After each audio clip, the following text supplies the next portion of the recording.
오늘 성탄 메시지의 주제는 한번 따라합시다. 온 백성에게 미칠 큰 기쁨의 좋은 소식. 세상에 이거보다 더 큰 기쁨의 좋은 소식은 없어요. 그런데 이게 하나님의 사랑이 아니면 절대적으로 이루어질 수 없는 놀라운 일입니다.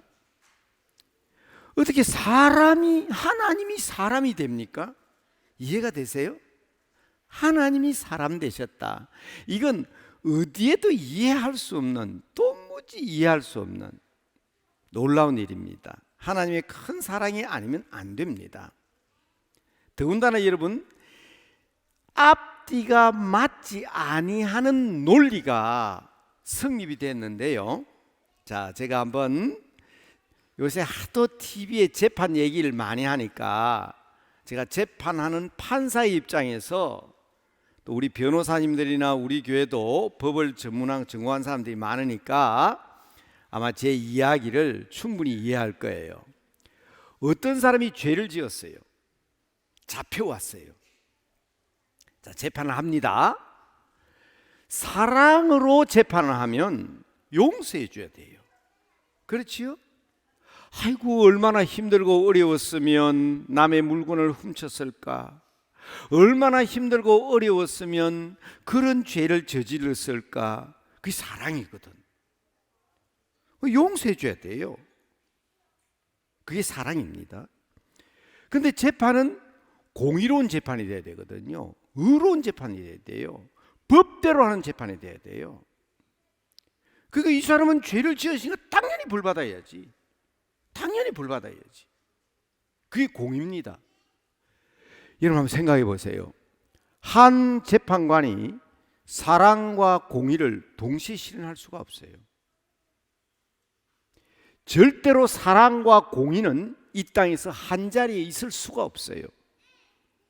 자, 보세요. 자, 우리 어린이들 잘 들어보세요. 동그란 삼각형이 있을 수 있습니까? 없습니까? 에? 동그란 삼각형은 존재할 수가 없어요. 논리 자체가 되질 않아요. 삼각형은 삼각형이고 동그라미는 동그라미지 동그란 삼각형이 어디에 있어요? 그 논리에 안 맞아요. 맞지 않는 얘기예요. 따지고 보면 사랑과 공의도 한 자리에 있을 수가 없어요. 그런데 하나님이 사람이 되셔서 이 땅에 오셔서 우리들의 죄를 용서받게 하기 위하여 십자가에서 돌아가십니다. 제가 늘 강조하는 거 있어요. 자, 우리 중고등 청소년들 한번 따라해 보세요. 우리 연도 같이, 자, 돕는 마음으로 같이 따라합시다. 죄는 내가 지었는데 벌은 예수님이 받으셨어요. 평소에 제가 늘 강조하던 겁니다. 죄는 누가 지었어요? 내가 지었어요. 그런데 벌은 예수님이 받으셨어요. 그래서 십자가 위에서 사랑과 공의가, 자, 시편에 있는 말씀대로 보면 입맞춤한다 그래서 입맞춤한다. 키스한다 그 말이에요. 공의와 사랑이 한 자리에 있을 수가 없는데 법대로 예수님이 우리 죄를 대신하여 심판을 받으셨어요. 십자가에서 벌을 받으셨어요. 그러나 내가 벌 받은 것이 아니라 하나님의 사랑으로 우리의 모든 죄를 그 피로 덮어주셨어요.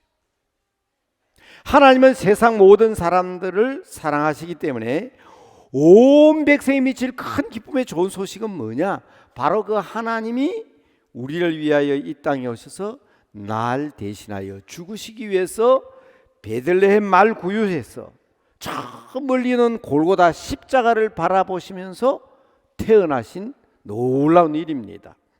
자, 이제 여러분, 제가 여러분 아주 중요한 얘기 하나 할게요. 내년이면 50년이 됩니다. 1974년 캐나다입니다. 카나다에 엘마이라라는 동네에서 무서운 사건이 벌어집니다. 온타리오 주에 있습니다. 역사적 사실이에요. 온타리오 주의 엘마이라는 동네에서 밤중에 무서운 사건이 일어납니다. 2명의 비행 청소년이 술을 마시고 22개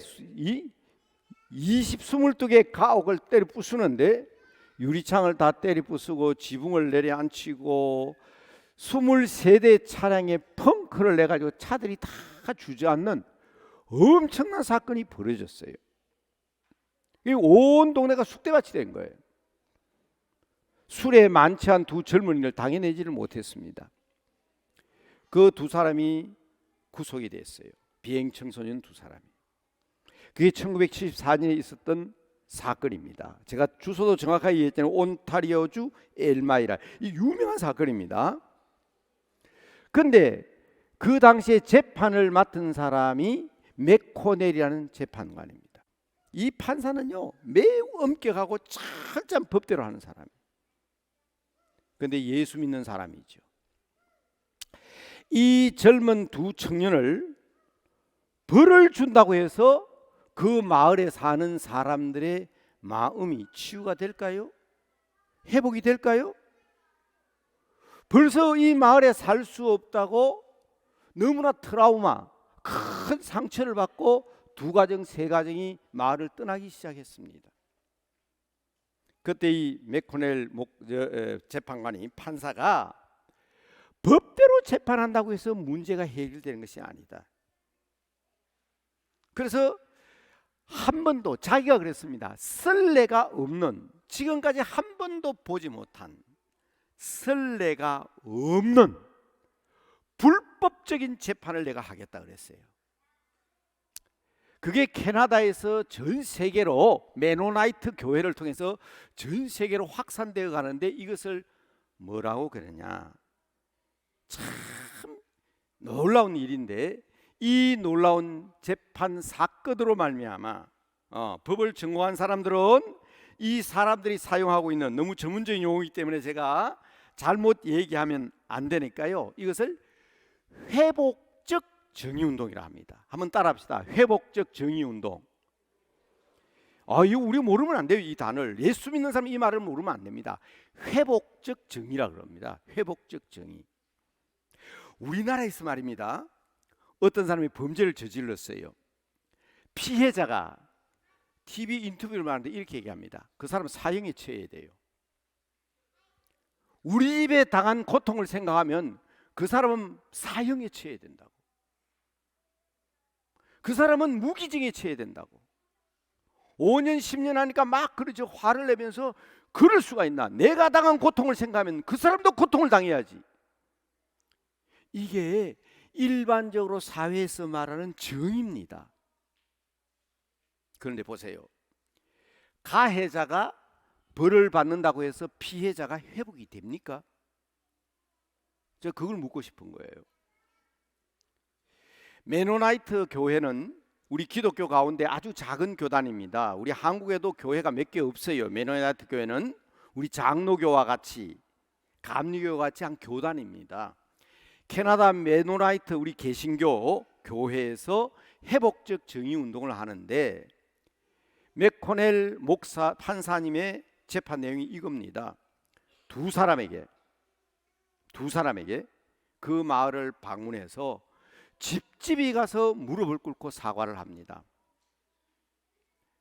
불우한 환경 속에서 자랐기 때문에 우리가 멋모르고 저지른 이 죄는 어떤 방법으로도 해결받을 수 없음을 압니다. 물질적으로 우리 두 사람이 할 수 있는 한까지 다 보상하겠습니다. 그리고 교회 십자가 날아가고 종탑이 부서졌는데 그들이 직접 용접을 하면서 교회 종탑을 세우고 마을에 간판을 세우고 그러면서 마을 사람들에게 그 두 청년이 자기 있는 힘을 다해서 마을 회복운동에 힘을 씁니다. 피해자들의 상처가 회복되기 시작합니다.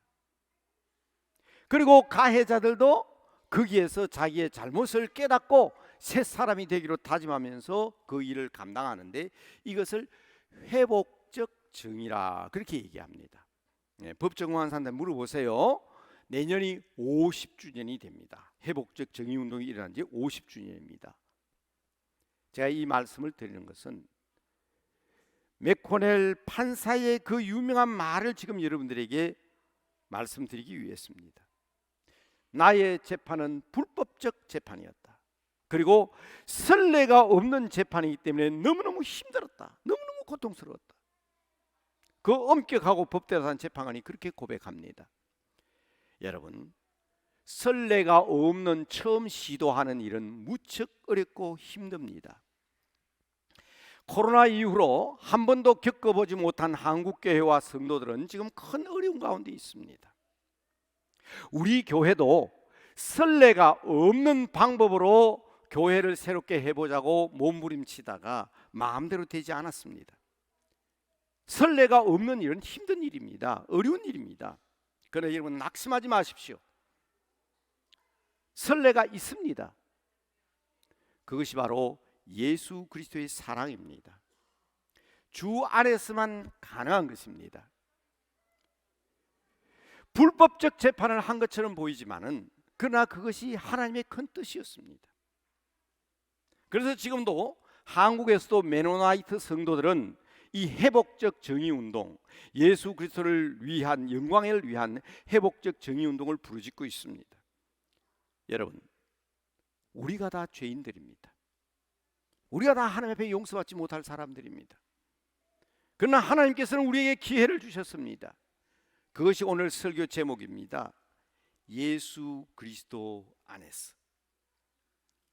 우리 주님은 말 구유로 탄생하셨습니다. 하나님이 사람 되셨습니다. 이게 첫 번째 놀라운 사건입니다.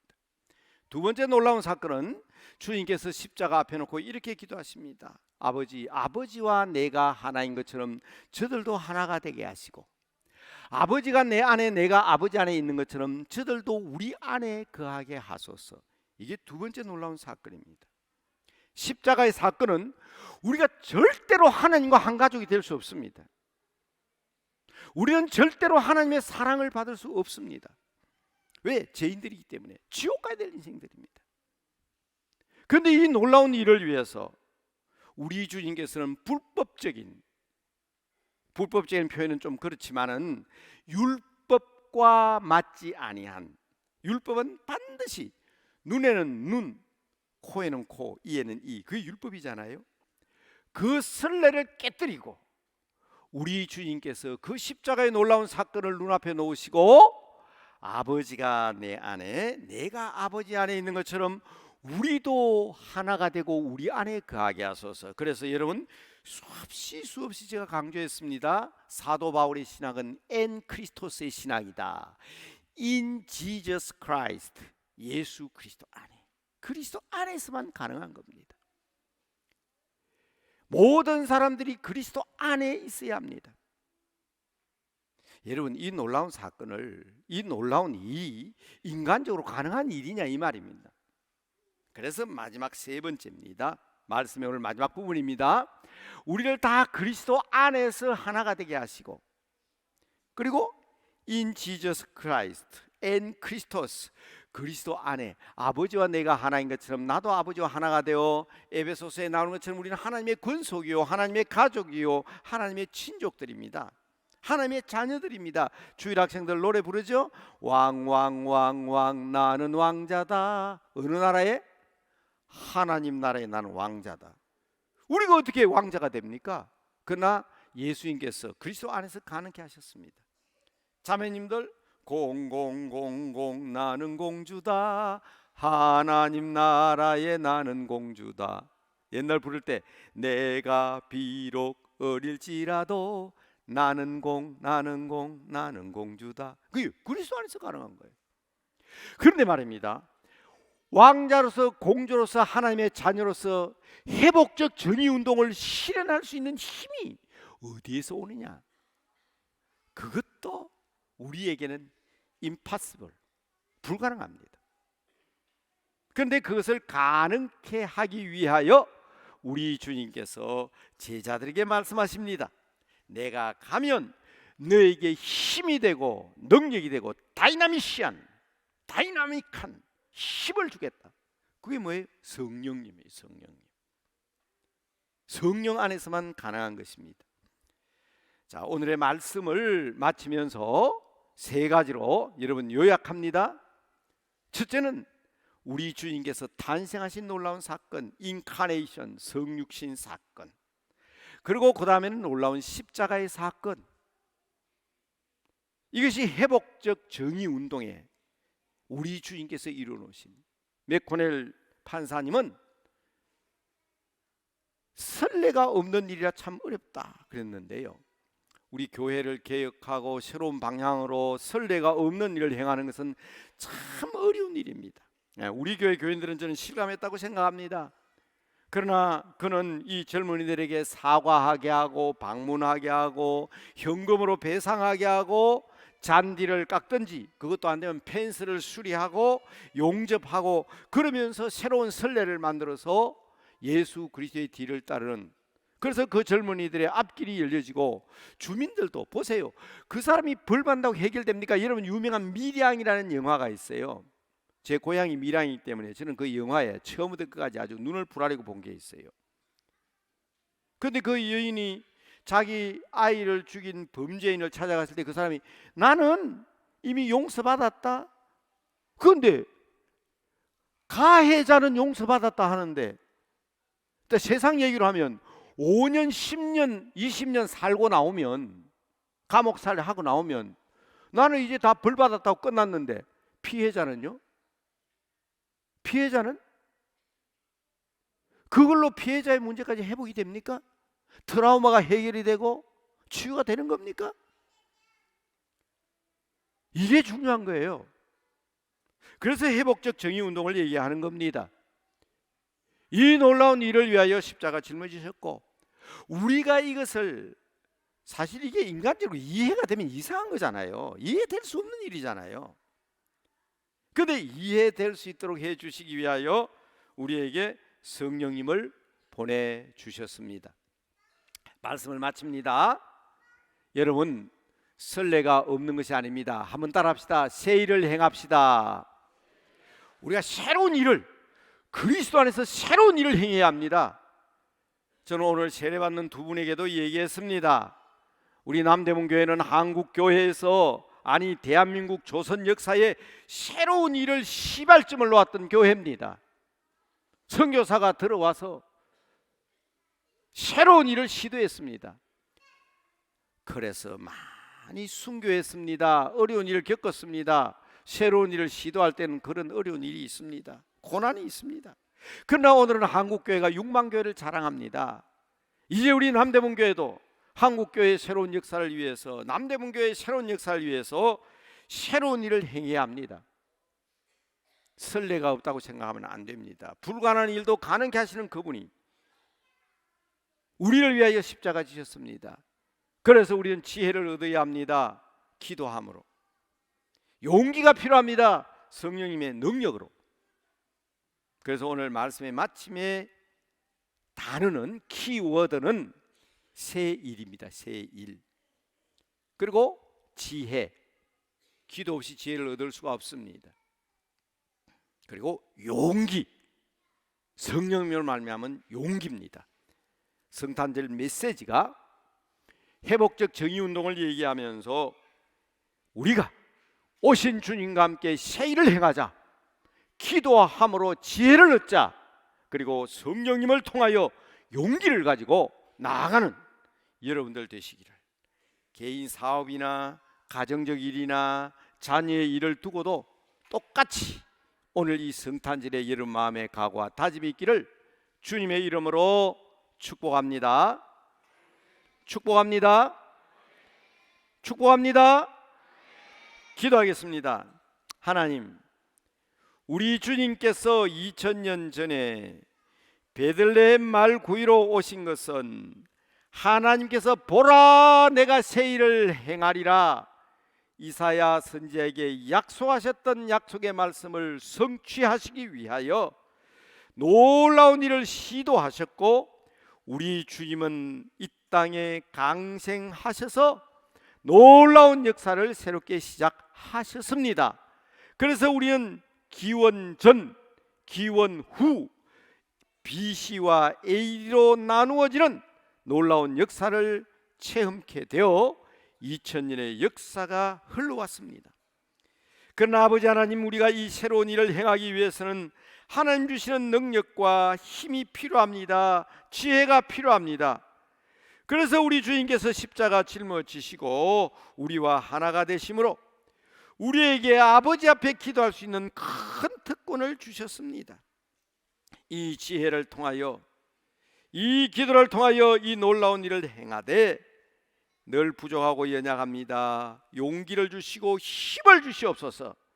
함께 하시는 성령의 능력이 우리와 함께 함으로 이번 성탄절을 계기로 코로나 이후로 침체되었던 모든 역사와 일들이 회복될 수 있는 아름다운 역사가 있게 하옵소서. 예수님의 이름으로 기도드리옵나이다. 아멘.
우리 주 예수 그리스도의 은혜와 하나님 아버지의 사랑과 성령의 교통하시며 함께하심이 천사가 전하는 큰 기쁨의 좋은 소식을 듣고 베들레헴 말구유에서 탄생하신 아기 예수를 보고 하나님께 영광을 돌리며 찬송했던 목자들처럼 성탄의 기쁨과 감사의 예배를 드리는 모든 성도들 한 사람 한 사람 위에, 유아 세례를 받은 아기들과 부모님들 위에, 남대문 교회 모든 성도들 가정 위에 항상 함께 하시기를 축원하옵나이다.